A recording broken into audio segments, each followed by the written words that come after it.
Hello, Steve. Hello, Rich. We're one down again today, aren't we? Ah, yes, just the two of us. Just the two of us. Song there somewhere. There's a song there, yeah. Well, we've got a very special one for you today. Steve's been doing his roving reporting bit again, very well, I should say.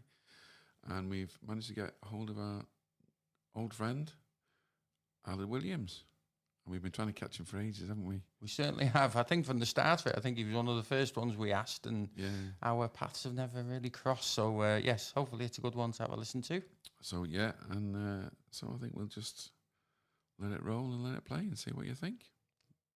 Well, I'm joined today with the one and only Aled Williams. Lovely to see you, Aled.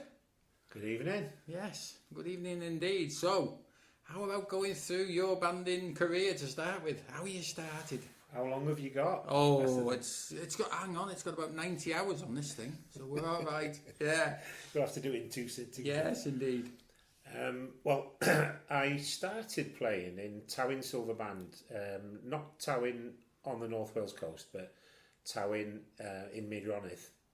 And I remember my uncle played in the band, so Mum and Dad thought it would be a good idea for me to go to band. So I remember going to their youth band when I was about 12, and I can remember sitting through the whole practice and not really being interested at all. And I can remember the second week, my parents said to me, right, band, and I didn't want to go. And they had to basically drag me there, almost kicking and screaming, not quite. Yeah. I think most people have been in that situation. Over the years, Maybe that's what's happened to me more recently. But yeah, they had to kind of drag me there. And I remember sitting through the rehearsal, not interested one bit, not really interested. I knew what was going on. And at the end of the practice, the conductor at the time, Sidney Jones, he handed me this box, and it had a flugel in it. It was an old Regent flugel, very similar to the one that Tyler Fitzgerald plays on the film. Yeah. And they passed it to me, and I managed to get a sound out of it. And I can't describe how quickly I went from being kicking and screaming to being absolutely hooked on the brass band and the brass band sound. It was like an instantaneous thing. And I can remember we were playing football as kids the next day, and I can remember I couldn't wait for the football to end so I could go home and practice this flugel. Wow. So and that's it really. What a difference, eh? And it's been downhill since then. Yeah. You have to drag yourself to band. Yeah. Well, it's a wonderful start. Well, did you do any music before that? Had you done anything, or were you straight in with that? Nothing really formal. We played recorders in school. Oh, yes. The old recorder, yeah. And so we played recorders in school, and we had an old guitar at home.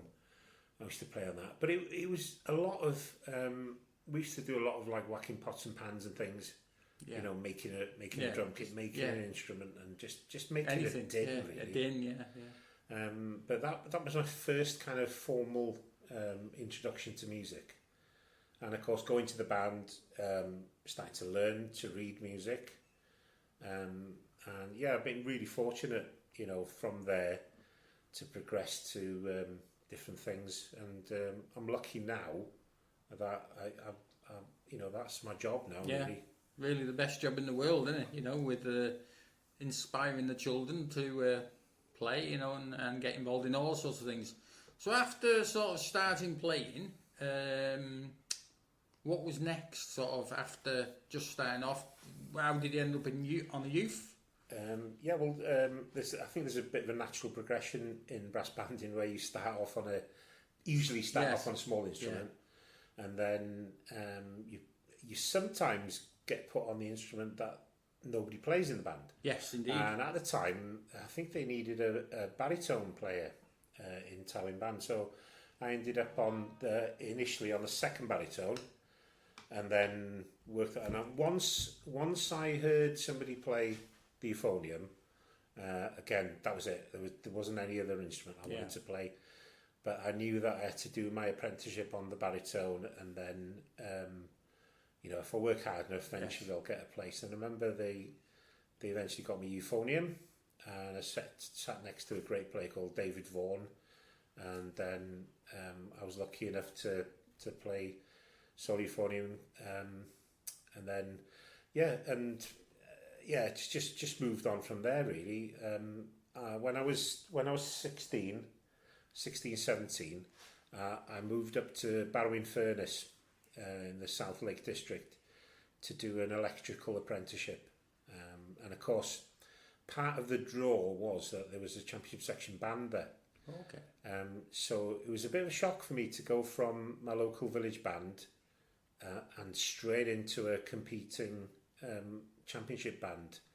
And I can remember them getting Ear of the Dragon last movement out, and I remember I played the first note and I just put my instrument down. I just didn't play any of it. Yeah. But in a few weeks' time, Yes.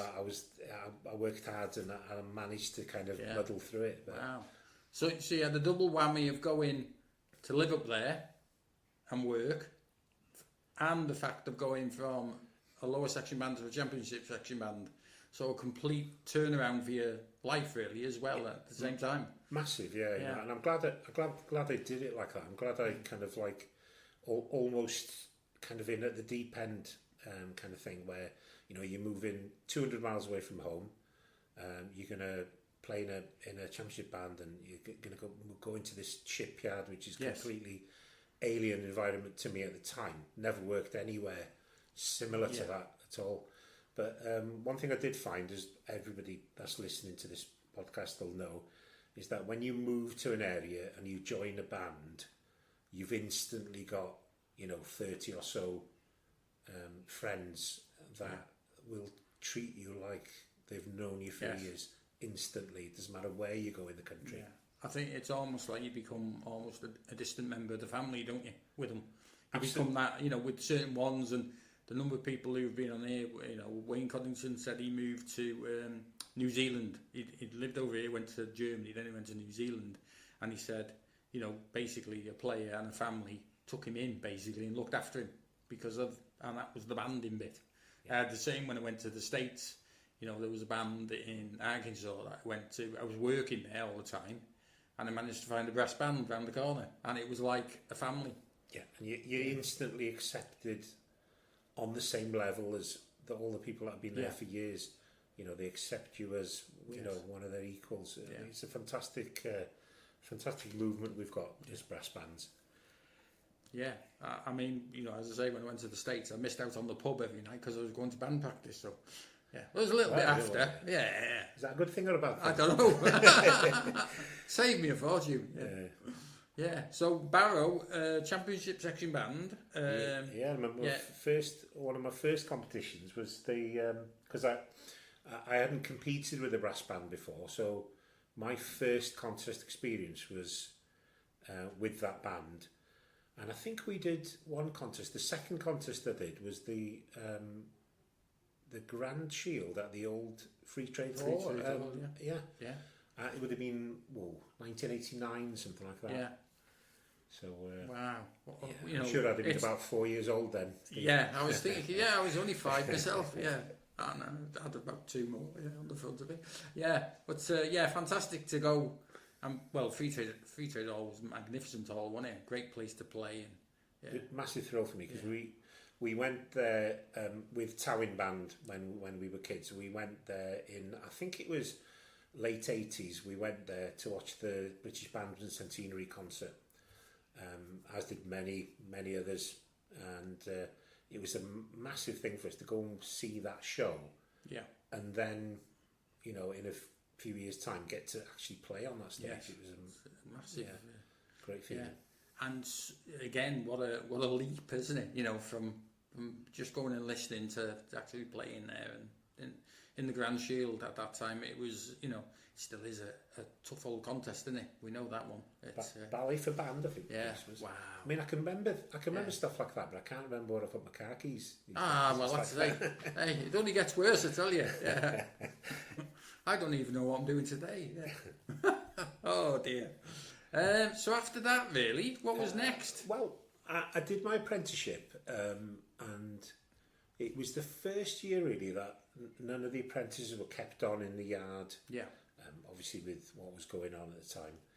So I moved back to the Towing area, and for my playing, I played in Royal Oakley Silver Band. Yeah.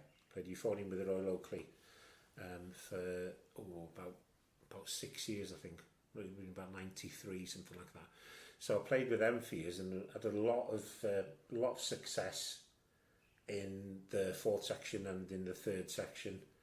And in the meantime, I found that we kind of knew as kids that there was this set of instruments in Abergynolwyn from the old Abergynolwyn band, and we thought, this is interesting, this. Yeah. And they'd said, somebody told me that these instruments were kept under the stage in the village hall, which I thought was too good a story.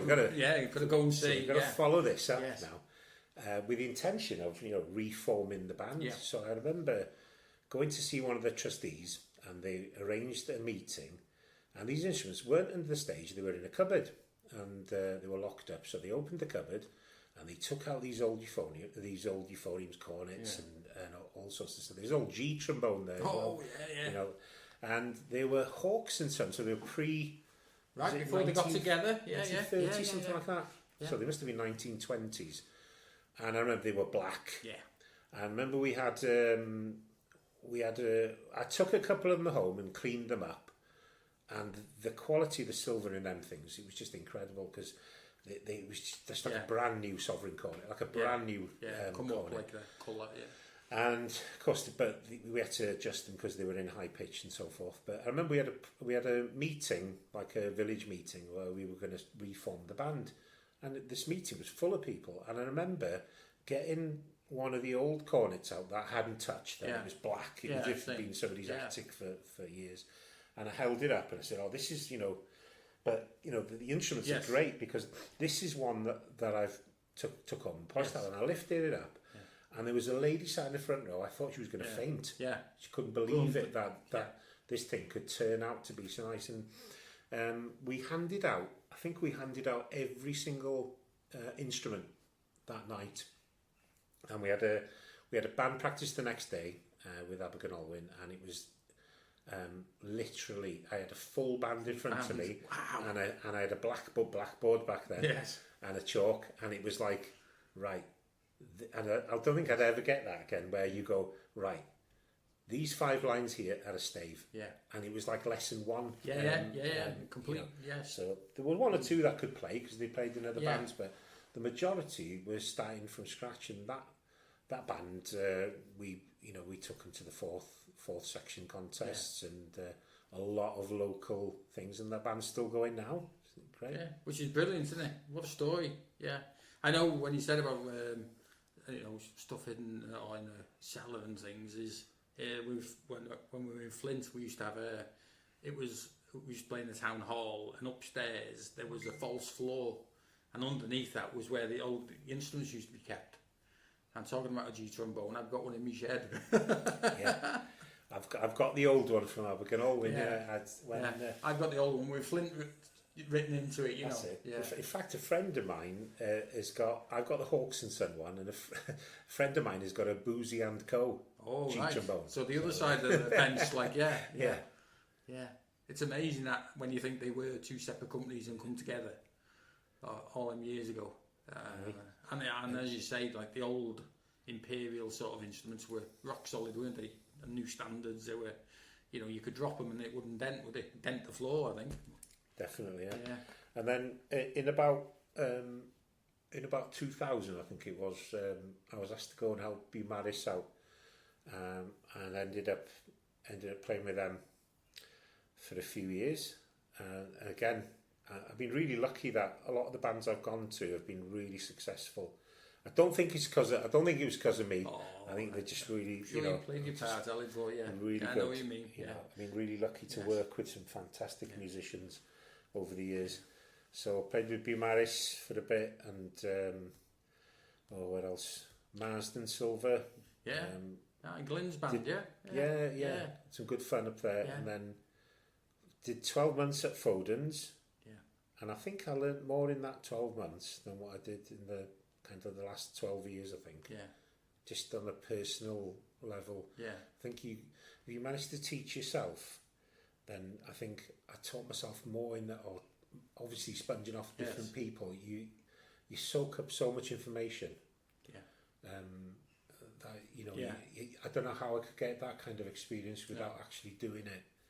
So was that more from the man in the middle, or was it a mix of that and the other players? And I've got to say, I think I've learned more from people that have played in the band. If you ever, I mean, if ever there's a cornet solo in the band, for instance, I'm playing the euphonium part. I'll always ask Richie, who plays the euphonium with us. I say, "Oh, do you mind playing all the euphonium parts?" Right. And it's not because I don't want to play them; it's because I want to listen to the player. Yeah, right. Okay, I want to listen to the soloist. Listen, And it, and I've been really lucky. You know, some of the players I've sat opposite. I think the one that stands out for me is Paul Hughes at Beaumaris. I could just sit there and listen to him for hours and hours and hours and just soak in and try and work out what he's doing. And you know, sometimes I'd work it out, and sometimes it was just magic. Yeah, it'd be different. Yeah. And he was the one who played. He actually, when we said about Rastov, he was the one who actually played the flugel, wasn't he? Certainly was. Yeah. Yes. So all of you who asked, good question for the quiz. Who actually played the flugel part on Rastov? Yeah, what a cracking player! You know. Yeah, fantastic sound. The way he approached especially slow melody, it was just incredible. And not only him, but I've been really lucky that, you know, a lot of the other players I've played with over the years have been, you know, I've learnt so much off them. Yeah. And hopefully some of it's stuck. Well, it does, yeah. The good bit's stuck. Yeah, that's it. Yeah, and it is one of those, isn't it, that sitting on Principal UFR, you know, you've got your eyes on the way all the bands are set up now. You have got your eyes on the Principal, haven't you, which is great. Because I always used to try and get in a position where I could get me stand high enough so I could see the conductor, but be able to see the fingers. Because you can't always tell what's going on. But I always wanted to see the old PC's fingers. I remember doing a contest. I think it was with Paul, and I think it was something like Wits and Wakes or something. And we had this massive like duet style cadenza. And it was just the euphonium and the cornet primarily, and it was really weird. It was almost as if the principal cornet was pressing the valves down for me. Yeah. It was so. It was intense. just together. Yeah. It was just so intense. Yeah. It was really strange. But so Beaumaris, Foden's, and more recently, 2006, I joined a band, and they had this really handsome bass player there. No. So that was a long time ago. Time hasn't been too good, I'm telling you. So that believe it or not, that was 20 years ago when I joined Northern, and of course you were a big part of the band. Yeah, before for that. years. Well, that's crazy, isn't it? 20 years, you know. Just thinking back, And you know, we've been lucky enough to go to the Albert Hall 3 or 4 times, British Open. You know, it's just been a massive roller coaster. Yeah, and there's not many people can say they've played in the Albert Hall, is there?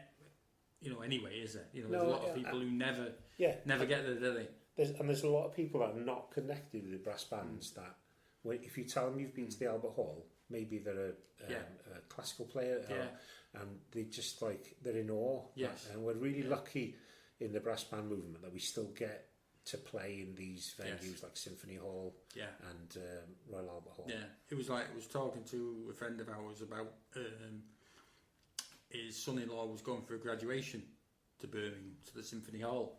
I was like, I was there a couple of years ago listening to the bands. And he said, I thought you would have been, you know, like in that level. And it was almost like it's, you know, one of the top places to have, you know, an event.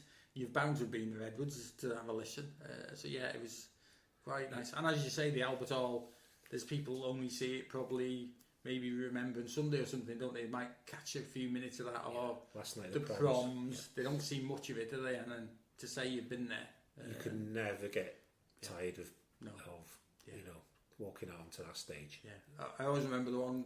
I think the first time after that sort of time that we went to the Albert Hall, and think Tom was taking us, Tom Rees, and he was asking around the band who's been, right, a bit after, wasn't it, about 2009, I think. Yeah, Torchbearer. Yeah. Ah, that's the one. Yeah, and he was asking around the band who's ever played in the Albert Hall, and there wasn't many.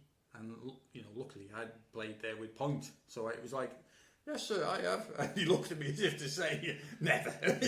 Yeah, you fool. Yeah. Yes. And of course, there was one year where a lot of the kind of the lower section bands got to the play, Millennium, wasn't it? 2000. What a great thrill. Yeah. The band that I conduct at the moment, Royal Oakley, they played there, I think in section 2 at the time, so massive thrill. That we still get to play in these venues. Absolutely, yeah. Because I think Doug, one of my fellow monkeys, he was playing for Rill, I think, that year, the Millennium, and he says, I played there, which is great, isn't it? Because before that, when the lower sections were in London, you used to end up in like other venues around and about the Albert Hall. You never got to get there. I know there's a photo out with North from almost the black and white days, and we didn't even play in the Albert Hall, but we took a photo on the steps. Yeah, you've been at Wembley Conference Centre, played there a couple of times. Yeah. But we did the iconic photo as if we had played there. So what a thrill, isn't it, to go to them places? You can never get tired of it. No. Yeah. So so I suppose the other one is in terms of your work, I know you said you do electrical. I know you do a lot more as well. I've seen you're in terms of banding wise, you're there and everywhere, and also you're teaching as well now, aren't you? I've full-time teaching for Denbighshire, Wrexham. I do half a day for Wrexham and Conway. I do 3 days Perryin, and I do 2 days of like a wider ops thing. Oh, nice one. You go into like a whole, whichever class has got year 3. Yeah. You go in and deliver like a classroom P-buzzers. Yeah. That one. P-buzzers. Yeah. So, what do you think of a P-buzz? What do I think of it? Right. Officially, I think it's a fantastic introduction to potentially. Brass playing. Yes. So it's a great introduction for somebody to play the thing and then progress then maybe to a cornet or something else. Yeah. I also teach guitar. Okay. So I do classroom ukuleles as well, and I do one-to-one guitar and bass, electric guitar. These days I probably play just as much bass guitar as I do euphonium. Yeah. So and then you've got other bands that you play with as well. With I've seen your photos of you and Linda as well. There's few bands are playing with the bass guitar. Yeah, but mainly kind of soul, funk, blues, that kind of thing. Complete departure from absolutely, the how nice, it's great, and of course we're going to the bass guitar after playing brass. I turn to the bass guitar and being able to read music, albeit it's all in bass clef. Yes. The dots are exactly the same, aren't they? Yes. So being able to read music was a massive plus for me because I could write something down and then be able to play it without having to learn it. Yeah. And it's weird, stuff that I learned when I was 16, when I was a lot younger. If you learn something like Grandfather's Clock, I can still play that now to some degree. Just play it. I can still remember it all. We played a test piece in the Grand Shield a few weeks back, and we played it in the senior trophy, I think, a few years ago. Right, okay.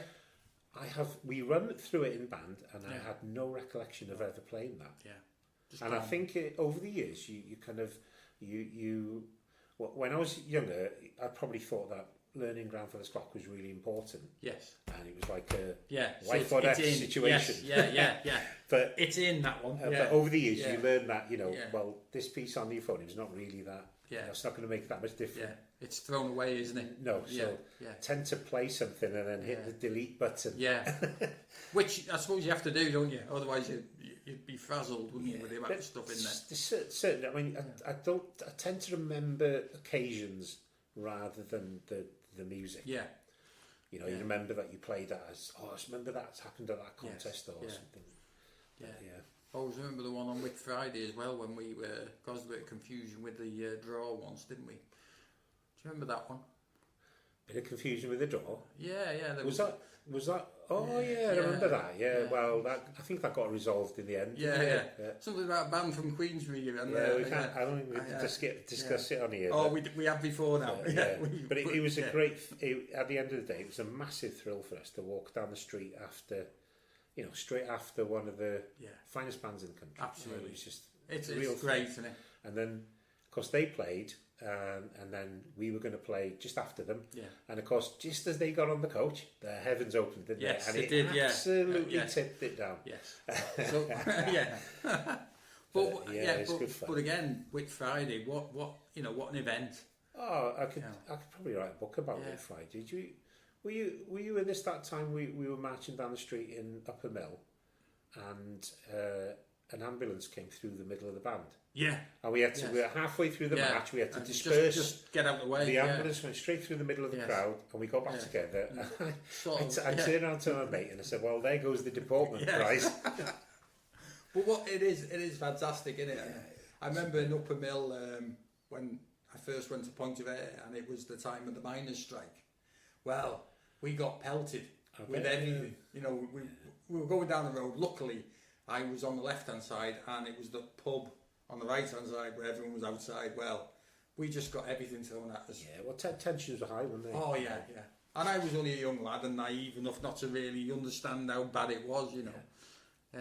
But yeah, it is like the greatest show on earth, isn't it, really? That you can have, a youth band, national champions. I didn't go this year, but I watched it online from the Dob Cross feed, and you get to see the British Open champions, the national champions, all sorts of, from, as I say, from some fantastic playing in some youth bands, all the way through all the different levels of bands, all the different, contest marches. It was a great evening.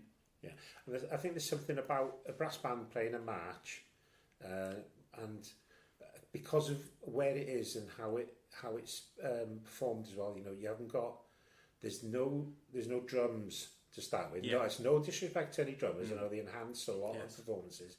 There's there's a lot of music that we play we couldn't play without a drum. Yeah. But there's something about hearing the band play outside. No, there's no reverb, there's no echo, there's nowhere to hide, and you can hear every note. Yes. And there's something about that. I don't know. I can't. No, it is a special thing. I think the only two times most people listen to a band is sort of Whit Friday and Christmas, won't they? The brass band. That's when most, Joe Public would come out and listen, because a lot of them people who are in them villages listening, they're not bands people, are they? There can't be that many bands people. So and to some people, maybe brass banding is just hymns and marches, kind of, Christmas. It's what you do. And then all of a sudden you hear a brass band play something like, I don't know.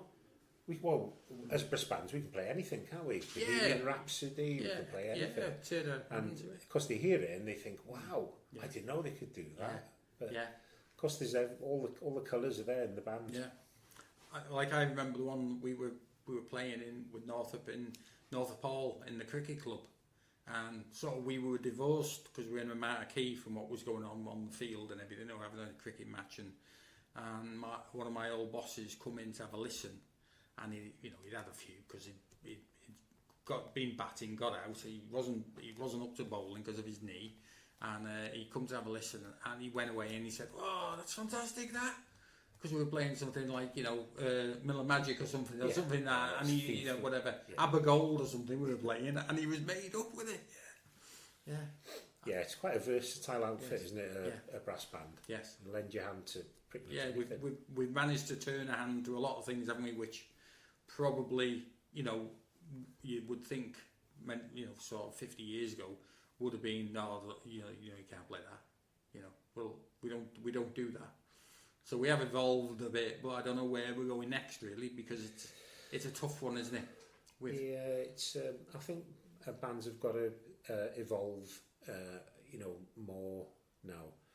I think the future of banding is not, you know, like your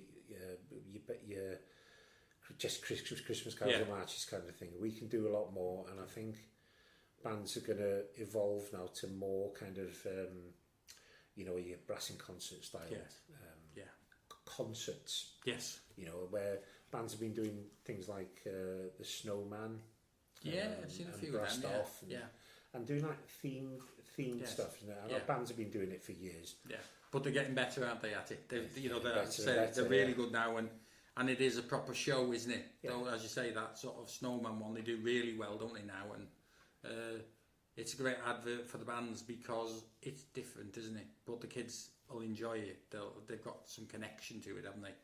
Whereas normally, if you went to a band concert, well, it wouldn't be there, would they? To be honest, no. To start with, and I mean maybe like the kind of soul band or the kind of soul band that I play for plays for a very kind of narrow demographic of age group, whereas a brass band typically plays to you've got you know, if you're playing out in a park somewhere or in a bandstand, you've got, you know, toddlers to, you know, their great grandparents, which is great, and they're all getting entertained. And one of the guys, he's not with us anymore, always used to say, it is that sort of 60 seconds of somebody walking past the bandstand is all they hear. It's got to be good. It's got to be a bit of a toe tapper. It's got to be something that they, you know, that lightens them up and picks their step up a bit, because that's all they hear of you. You know, there's not many stop. A lot of people just walk past. That's their only interaction with the band, isn't it? Yeah. And if it is good, and a tune they know, it's nice if they go off whistling it or whatever. Or did you hear that band playing whatever? Well, that was good. Who were they? Where are you from? Sort of questions. Because I know we always used to do sort of Chester on the bandstand there. You know, that used to be one of our annual ones, and the odd time we played it in Llandudno on the front there. You know, we used to go with Flint. We used to have a bus. You know, the coach pick us up all the way along, and then go and play there, and then come back in Prestat into the Nant Hotel. I know it's shut now, but that used to be where we'd have a sherbet on the way back. I think most people have played on the prom in Llandudno. Yeah. Played there with Towin Band back in the 80s. Where we had a centenary. It was quite strange. We had the centenary of the band was 1987, and because the kind of the band was celebrating 100 years, they had a Victorian themed. Oh right, okay. Thing. Now the town sort of embraced it. Yeah. Probably as much as, if not more than, the band. Yeah. And they had this, and that Victorian festival, I think, is still going to this. It is like over 40 years on. The Maybank Holiday now, isn't it? They've got a 3-day event. So that event's still going. So that little thing has been a catalyst for, you know. Yes. Lots of bigger things. Yeah, because that playing on the front in, as you say, in Llandudno, I think everybody's done it with their own band, or they've helped actually Llandudno out. I know I got a call a couple of times over the years when they've been short, but it's actually the 100th year this year, isn't it? They're for the playing on the front on the bandstand. In Llandudno band. Wow. Yeah, cool. Yeah, because Andrew Jones was last year. I went to one. It was actually the last one for 99 years, and he was saying originally the band used to play all the way along the front, and they used to have almost like with a hand cart or a horse and cart that used to go into different places along the front for the band to play. Wow. So they literally played the full, front. Wow. Yeah, how things have gone. But yeah, it's great, lovely that one, isn't it? I like going there to have a listen on a Monday night. Yeah, so yeah, again, a good one. Again, they usually play upbeat music, so it's okay, and people are dancing around and doing whatever. Yeah. The success of a concert depends on what the band plays, yes, and how they connect with the audience. I think that's the main thing. Yeah. If they play, you and I would like to go to a concert where one of the top bands plays all these highbrow test pieces. Yes, absolutely. We'd love it. We'd love it. Yeah. But it's going back to my mum will hate me for saying this, but if there's a test piece, and I'll say, "Oh, you're going to come to what? Are you going to come to have a listen. Have a listen to the yeah. bands, especially when, let's say, North, the band that my brother plays in, they qualified, a big thing. And of course, the question is, what's the test piece? You know, is it one of these out of tune tunes? And I think, you know, to us, it's not. Yeah. It's not. But I think to the general listener, I think there's a danger that a lot of this music is, you know, deemed to be quite highbrow. So what a band plays is really. It's like they hit the nail on the head with Brastoff, didn't they? Where they played 1812 Orchard, and somebody commented in one of these forums saying that piece would never be used for the finals. Well, it was. Yeah. Many years ago, it was used for the contest. It was. All these things were transcribed for brass band, weren't they? But can you imagine that film with a modern test piece in? Yeah, they'd go. People would just switch it off. That would have been the end of the film. Yeah. So it is that and I suppose like for concerts as well, it's almost making sure you frame it the right way, whether it be a light one or a bit more highbrow. You can have both, can't you? Yeah. But you've got to tell people, haven't you? Yeah, and it's the connection with the audience is the single most important thing. Yeah, and once you're in, if you're doing it again next year, they know what they're going to get, don't they? They know it's going to be whatever it might be. You know, program A type music, whatever that may be.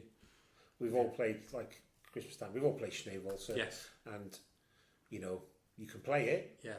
And everybody thinks it's great. Or you can play it and get the crowd to clap, and it's next thing you're you're greatest thing ever. Yeah, we'll have that again. Yeah, you can come next year. And because it's the same music, but it's the way it's delivered, isn't it? Yes. It's the connection with the audience. Yeah, if you can get that, and it's not always easy because of who the band is, who you got in the middle, or the audience as well. Sometimes they just won't have it, will they? They won't. There's no feedback, is there, from other ones? They're full of it. I mean, it was Schneewalzer, and I think you were in the concert. I nearly ended up on the floor, didn't I? Remember? Oh, yeah. Well, we were doing this Schneewalzer. We were moving about, and what can I say? Soprano player was moving about a bit much. Yes. Who should remain anonymous. And he swayed, and he kind of fell on the floor. And I thought, oh dear, I've got to go and help him. So I went to help him, and I reached down. I was conducting at the time, so I reached down to grab him, and he tried to pull me down, didn't he? Because what he wanted was the both of us rolling about on the floor. Now, I suppose from a visual point of view, it would have been quite entertaining seeing two big guys. Not really, no, not when you try to conduct. No, but luckily he wasn't quite strong enough to pull me down. Yeah, but they're the ones, aren't they? But if it's part of the show and they know something's going to happen, it's okay. It's when something happens like that, your sock player falls off the stage and everyone goes, what's going on? It's like a joke, isn't it? It's like if somebody tells a joke or out of the band, if everybody doesn't hear it and everybody doesn't get it. That is a no-no in a band concert. If you, the worst thing you can do in a band is to crack a joke on stage that the audience doesn't hear. Yeah. And then all of a sudden, you've got all these people that have bought a ticket and not part of that. Yeah. And I always think, as a conductor, if there's a joke in the band, I will always turn round and share it with them. Say, oh, well, this is, the reason why them two are laughing is, So, and then, of course, the audience then is part of the joke. Yeah. I understand now, Yeah, because otherwise it's just like blank faces and a mumble from the front. Maybe they got it, and so it is a tough one, isn't it? Say that the concert lark is harder work than when people think. It's definitely, and I mean, I'll never ever, I've been lucky to work with people that are really good at it. Like Richard Evans and people like that. He's a master of, a concert, performing in a concert. Yeah, you could work the crowd well, couldn't he? Oh, He was that showman, really, wasn't he? Yeah. Of it, Which, I can never ever do anything like that. But if I could do a little bit of it, crack a joke that is. It's I probably couldn't crack many of his jokes. And get away with it. No, don't be me, no. No, having played in the band with him for a while, no, definitely not. But again, they were ace, weren't they? Somebody like him. In the middle, all the stuff you pick up, and some of the conductors I've worked with have been, quite inspiring, really. Yeah, and you pick up so much, don't you? It was like we had Russell Gray on not long ago, and I always remember once he did a bass sectional with us, and he spent the whole section on balance and, you know, what's MP, what's MF, and we were playing, you know, probably 20% fuller sound and 20% less effort, because he got us in tune on everything. Yeah. You know, he got that intonation bit right, and he got us blowing as one. So it was just that teamwork. How you do that is magical. Even though you guys were probably Yeah. playing lighter than usual, you probably sounded bigger. Yeah, we did. We had a bigger, you know, Yeah. nicer, fuller sound, definitely, and it gave you a bit of chance to actually use your ears a bit more on what was going on, because it is wild, isn't it? What happens? I mean, sound is everything, not on a brass instrument, isn't it? I mean, I always say, when I teach, I always it sounds ridiculous every time I say it, but if you've got a good sound, then everything sounds good, and it sounds ridiculous like that, but it's true, isn't it? It's Yes, like, absolutely. if you can make a decent sound, then Yeah, your slow melody playing's good. Your fast, yeah, everything comes, doesn't it? Yeah, I don't know. I can't stress. No. Sound is everything. Yeah, and I always remember going back to Graham Jones when he was our conductor in Northup, and at one time he was taking Northup and Point of Air at the same time, which is amazing. He was the principal cornet in Campbell Laird's band when he was playing, when Jim Scott was conducting. So that was a link to when Jim Scott come to play, to conduct Northup the first time. But his sort of, it was all sounds with him. And at the time I didn't understand it. But he would absolutely go bananas, say if the rep wasn't there. You know, say the rep player's not there. And he'd be playing along and he'd say, right, stop, play that note. And he'd be going, I can't do anything with this. Oh yeah, because he had one note missing. You know, it was all chords and balance. It was great what he was doing. But, you know, I was quite young and naive at that time not to understand what he was actually getting out of us, you know. Again, he was a fantastic musician, you know, and again, like, he used to pick some pieces a bit left field, which were rock hard and things, you know. We did an entertainment contest one time, and he had us playing the Corsair, and then you could hear the other bands going, oh, they're playing the Corsair, as if, you know. It was like, as in they were worried about what we were doing, because you know, and we played it well. So yeah, it is a bit of a flip flop, really, isn't it, with all these things? Definitely, yeah. Yeah. So that really rounds up the playing, doesn't it? Pretty much, yeah. I mean, I went to Northup 2006, and I'm still there. Yeah, what success you've had as well. As you say, the Open, was it 3 times in the Open? Three times in the Open. Yeah. I think national finals. Three times in the All Ball. Maybe 4. I'm not sure. Yeah, so that's absolutely amazing, isn't it? And you know, you know, you just don't get a chance for these things. There's not many people played in the British Open, is there? There's not many musicians that have played in probably the most prestigious venue in the country, probably Albert Hall. Yes. And you think we're really lucky as brass players that we get the chance to play there. Because a lot of players that play other instruments. Yeah, unless they're playing a professional orchestra, they're probably not going to get to play there, unfortunately. Never get the chance, will they? So so we are fortunate in that way. But and it's an amazing hobby, isn't it? Wherever you go, as you say, in the country, around and about, even abroad, you'll find a band or some musicians who'll look after you, even if you're not playing. Definitely, you know, and you see a lot of posts on social media. Somebody will say, "Oh, we're on our holidays in Cornwall or somewhere." Yes. Is there a band local that we say? And instantly, there's always people like, come and play with our band. Yeah, be welcome. Come and have a blow. And I know, you know, before you go there, you know you're going to be welcome. Yes. Yeah. You're not going to get the players sitting around the stand going, "Who's he then?" No, you're going to actually get, "Hello, how are you? Where are you stopping? What you doing?" Definitely. Yeah. Oh, you got your wife there. Yeah. So it is again. It's absolutely great, isn't it? And as you say all the time through the summer, we'll see it when we people asking. You know, or even you see it sometimes in work, don't you? You see somebody saying, "I'm working, say, you know, in the Chester area. Any band's practicing on Thursday, I can come and have a toot with. I play whatever." Yeah, so it's great. Yeah, and It's been lovely to speak to you, Aled, I must admit, to catch up.